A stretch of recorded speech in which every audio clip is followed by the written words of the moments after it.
কেন্দ্রীয় সরকারের অসহযোগিতা এবং বর্ষা শুরু হয়ে যাওয়ার জন্য ভাঙন রোধের কাজ আমরা করতে পারিনি।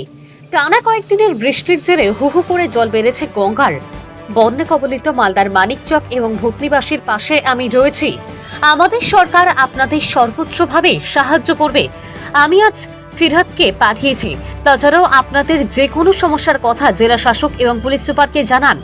বানভাসীরা যাতে কোনো সমস্যার সম্মুখীন না হয়, পর্যাপ্ত ত্রাণ পান, তার জন্য নির্দেশ দেন ডিএম ও এসপিকে। আজ মালদার মানিকচক ব্লকের গোপালপুর অঞ্চলে বন্যা কবলিতদের হাতে ত্রাণ তুলে দেওয়ার পর মন্ত্রী ফিরহাদ হাকিমের ফোন থেকে লাউডস্পিকার করে বানভাসীদের উদ্দেশ্যে এই কথা বললেন মুখ্যমন্ত্রী মমতা বন্দ্যোপাধ্যায়।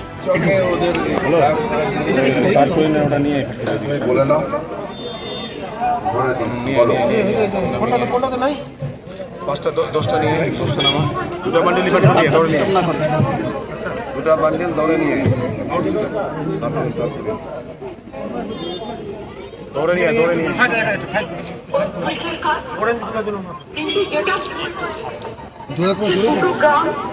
নদী কেটে দেওয়ার ফলে জলটা হুড়ুর করে ঢুকেছে এবং গবাদি পশু উঠতে দুজন মারা গেছে নৌকায় করেছে। এখন নৌকার পারাপারটা দয়া করে করবেন না।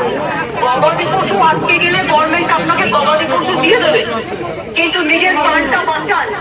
আর আপনারা নিশ্চিন্তে থাকুন, ভূতনির চকে মানিক চকে যা যা কাজ করার আমরা প্রত্যেকটা কাজ করব।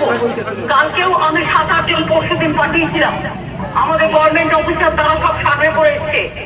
তুই হচ্ছে কালকে সামিরুল গেছিল এবং ঋতব্রত গেছিল, আজকে ববিকে পাঠানো হয়েছে।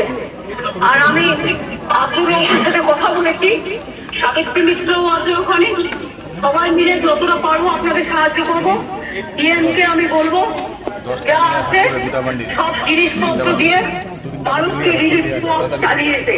যতক্ষণ তারা বাড়িতে ফিরতে না পারবে ডিআর যেন দেয়। এবং আমি কালকে ডিএমদের সাথে একটা মিটিং নেবো, বাদ বাকিটা আমি করবো। আমি কথা বললেন রয়েছে।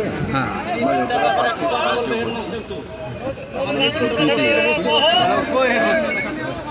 এগুলো একটা প্ল্যানিং করে মমতাদি অলরেডি করছে, যাতে জলটা না আসে। প্রত্যেকবারে জলটা আসলে উপর থেকে নেপাল, ভুটান আর সিকিম থেকে জলটা হয়ে হাই স্কুলটা একটু পরে। এটা এখন বিগত 2 বছর থেকে এখানে কাজ হচ্ছে না, নদী পাড়ে